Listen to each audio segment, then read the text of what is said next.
नमस्कार विद्यार्थियों।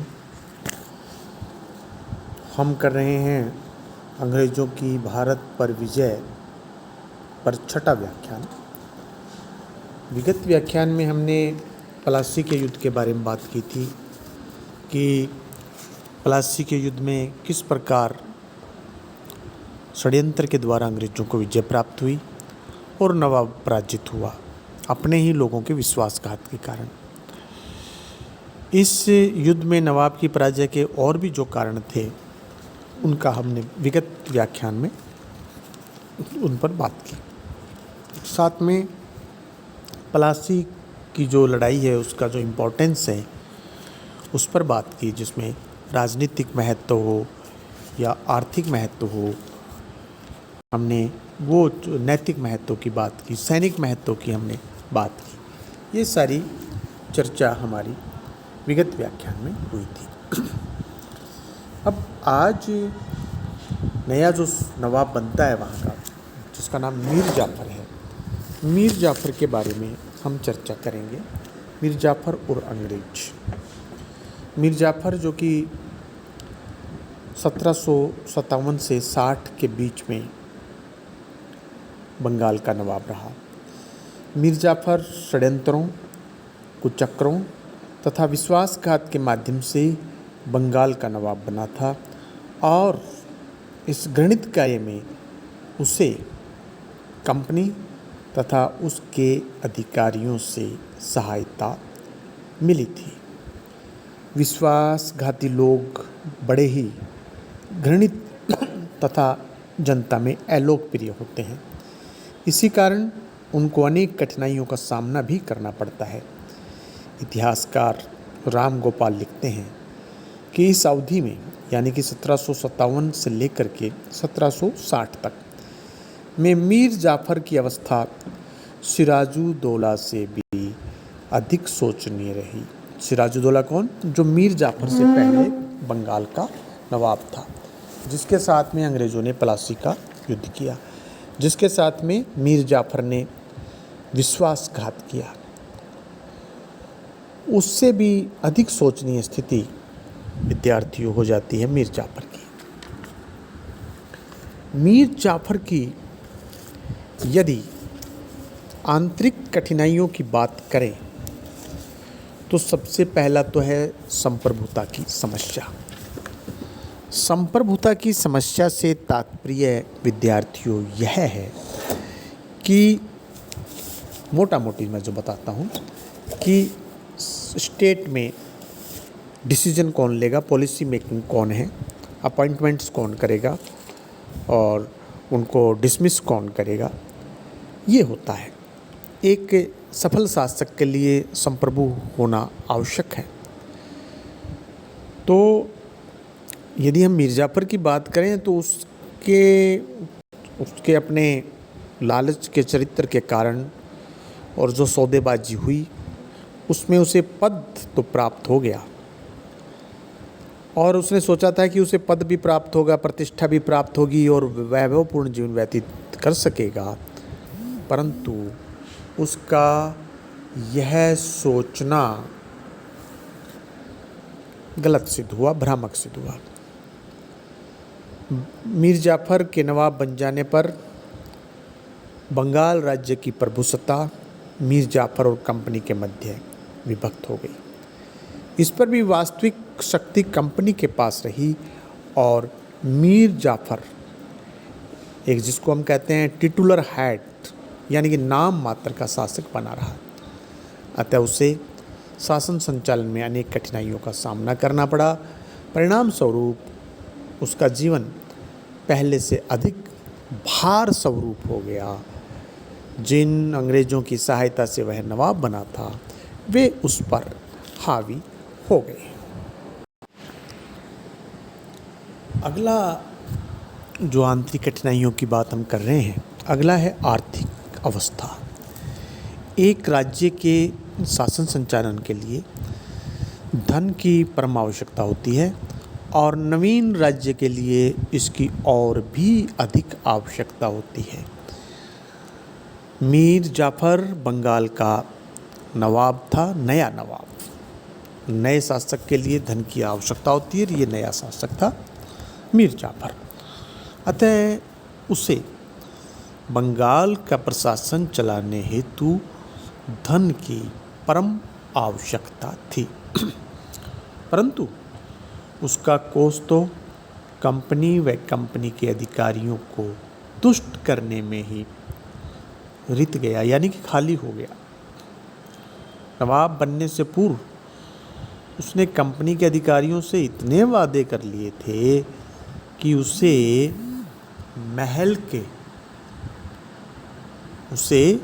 महल के सोने चांदी का सामान तथा स्वर्ण आभूषण बेचकर भी पूरा नहीं कर सका। सोने के चांदी के बर्तन तक बेचने पड़े। अनेक महीनों तक उसके जो सैनिक हैं, दूसरे कर्मचारियों की तो छोड़िए, सैनिकों को भी वेतन नहीं मिला। तो आर्थिक स्थिति बड़ी उसकी खराब हो गई। यदि हम बात करें हिंदू राजाओं की और व्यापारियों की, तो वो भी एक समस्या उसके लिए एक चुनौती थी। हिंदू शासक व व्यापारी सिराजुद्दौला के साथ विश्वासघात कर चुके थे। अंग्रेज़ों ने बंगाल में अपनी प्रभुता को सुदृढ़ एवं चिरस्थायी बनाए रखने हेतु हिंदू शासकों व व्यापारियों से अपना संपर्क पूर्ववत बनाए रखा। वे उनको नए नवाब के विरुद्ध भड़काते रहे। इतिहासकार डेविस लिखता है कि क्लाइव ने कंपनी की सैनिक श्रेष्ठता बनाए रखने तथा नवाब पर नियंत्रण रखकर अंग्रेज़ों की शक्ति बढ़ाने की नीति अपनाई। इसीलिए अंग्रेज़ों ने डिवाइड एंड रूल को अपना पॉलिसी का मुख्य आधार बनाया। विभाजन करो और शासन करो। और मीर जाफर को हिंदुओं के विरुद्ध और हिंदू व्यापारियों को मीर जाफर के विरुद्ध उकसाना जारी रखा। इससे नवाब हिंदू विरोधी हो गया। उसने उच्च स्थानों पर केवल मुसलमानों को ही नियुक्त करना प्रारंभ कर दिया। इससे वह जनता में अलोकप्रिय हो गया। इसी प्रकार मीर जाफर ने हिंदू नरेशों के विरुद्ध भी दमनकारी नीति अपनाई और उसकी इस नीति का जो पहला शिकार है वो बिहार स्टेट में एक राजा था राम नारायण, वो इसका शिकार होता है। क्लाइव की सहमति से मीर जाफर ने राम नारायण पर यह आरोप लगाया कि वह फ्रांसीसियों की सहायता से नवाब के विरुद्ध षड्यंत्र रच रहा है। कुछ समय के उपरांत क्लाइव ने यह अफवाह फैला दी कि राम नारायण उस पर आक्रमण करने की तैयारी भी कर रहा है। इससे भयभीत होकर नवाब मीर जाफर ने क्लाइव से सैनिक सहायता की डिमांड की। क्लाइव ने इस सैनिक सहायता के बदले नवाब से बर्दवान का इलाका तथा हुगली की मालगुजारी प्राप्त कर ली, यानी कि सौदेबाजी करके एक तो एरिया ले लिया और दूसरा हुगली का जो है टोल टैक्स है वो उसने अपने नाम करवा लिया कि अंग्रेज़ वसूल लेंगे। राम नारायण को संधि करने को क्लाइव ने राजी कर लिया। हिंदू नरेश ने मीर जाफर के पुत्र मीरन को बिहार का नाम मात्र का नवाब मान लिया। राम नारायण के उपरांत मीर जाफर ने उड़ीसा नरेश राम सिंह और पूर्णिया के हिंदू शासक को भी अपने दमन का शिकार बनाया। अगली यदि हम बात करें आंतरिक कठिनाई की, तो वो था रेवेन्यू का नहीं मिलना किसानों से, फार्मर से। मीर जाफर के अल्पकालीन शासन में किसानों ने उसे पूरा राजस्व नहीं चुकाया। उधर कंपनी के कर्मचारी निजी व्यापार करके नवाब के कोष को घटाते रहे।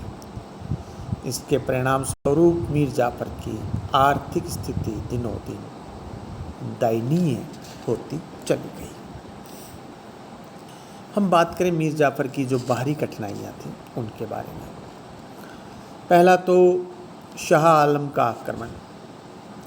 शहजादा अली गौहर, जो कि आगे चलकर शाह आलम द्वितीय के नाम से दिल्ली का सम्राट बनता है, मुग़ल सम्राट आलमगीर द्वितीय का वो ज्येष्ठ पुत्र था और बंगाल, बिहार, उड़ीसा का नाम मात्र का एक सूबेदार था शाह आलम।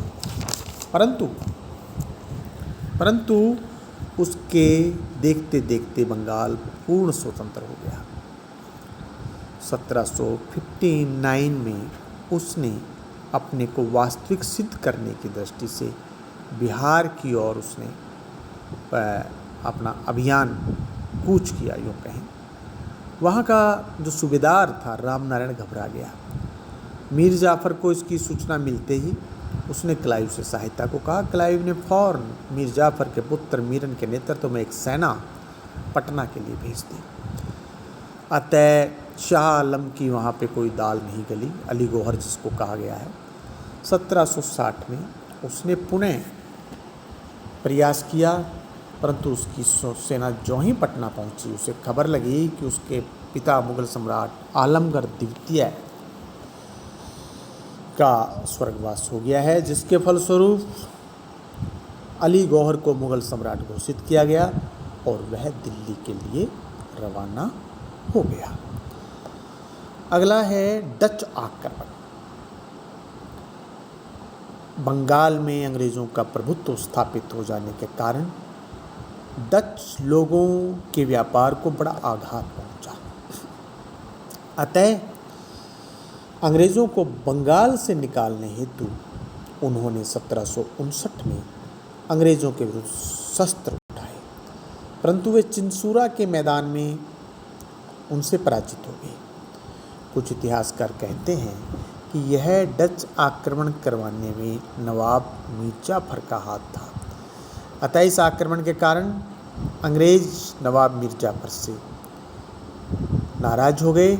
नवाब डचों की सहायता से कंपनी के प्रभुत्व से मुक्त होना चाहता था और वो नहीं सफल हो पाया।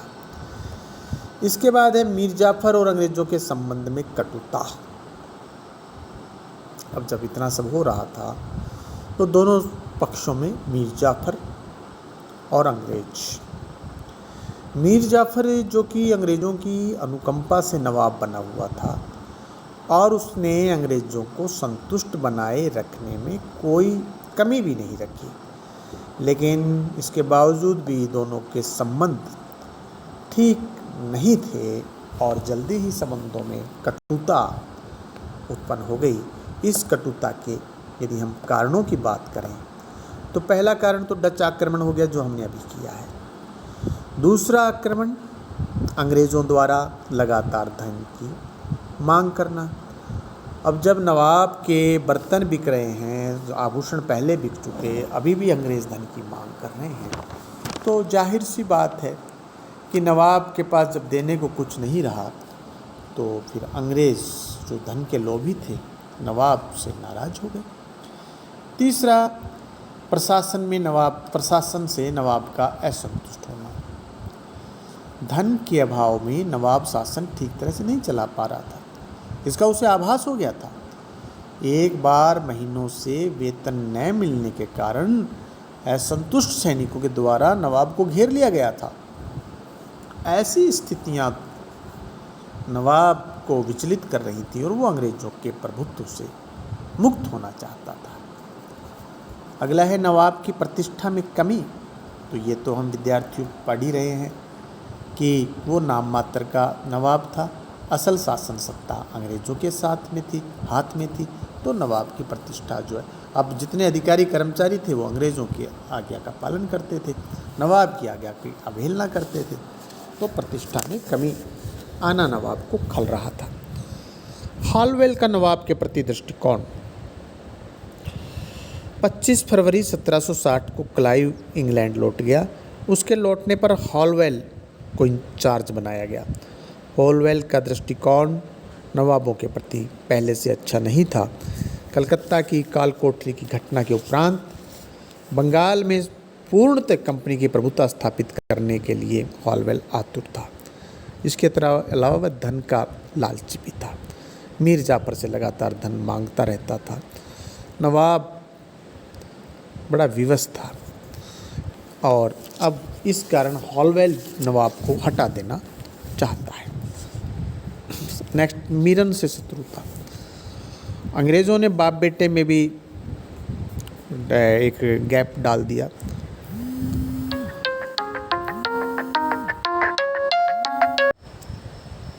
तो विद्यार्थियों, मैं पुनः मेरी बात को रिपीट कर रहा हूँ कि जो मीर जाफ़र का पुत्र है मीरन अपने पिता से अधिक योग्य था और जब मीर जाफ़र ने अपने पुत्र की सलाह से प्रशासन चलाना प्रारंभ किया तो अंग्रेज़ों को यह बुरा लगा, क्योंकि इससे उनको प्रशासन में हस्तक्षेप करने के अवसर कम मिलते थे और उन्होंने थोड़ा मीर जाफ़र को अंग्रेज़ों ने उसकी भावनाओं को भी उकसाने का कार्य किया। लेकिन थोड़े ही समय बाद अंग्रेज़ों का भाग्य, जो कि मीर जाफ़र की योग्यता उनकी आंख में खटक रही थी और वो पिता पुत्र में डिफरेंस पैदा करना चाह रहे थे, लेकिन इसी बीच 1760 में मीरन इस दुनिया से रुखसत हो जाता है, मृत्यु हो जाती है। इससे अंग्रेज़ जो है उनको राहत मिलती है। अब इसके बाद में मीर जाफ़र के कोई पुत्र नहीं था, इस कारण उसका दामाद मीर कासिम अब नवाब बनने के प्रयास करने लगा और वह भी हम अंग्रेज़ों से उसी प्रकार संपर्क बढ़ाने लगा जैसे मीर जाफ़र ने कभी बढ़ाए थे। और विद्यार्थियों, नंदलाल चटर्जी लिखते हैं कि 1760 की क्रांति मीर कासिम की ही स्क्रिप्ट थी, उसी के मस्तिष्क की उपज थी। अगला जो कारण है वो है अंग्रेज़ों का मीर कासिम के साथ समझौता हो जाता है 27 सितंबर 1760 को और मीर जाफ़र के स्थान पर मीर कासिम को नवाब बनना स्वीकार किया जाता है। इस समझौते के अनुसार अक्टूबर 1760 में हॉलवेल ने मीर जाफ़र को राजगद्दी से उतार दिया और उसके स्थान पर मीर कासिम को नया नवाब बना दिया, जिसको बंगाल की दूसरी क्रांति कहते हैं। ये कार्य बिना किसी दिक्कत के और बड़े आसानी से वहाँ पर संपन्न हो गया। इस अगले व्याख्यान में बहुत बहुत धन्यवाद।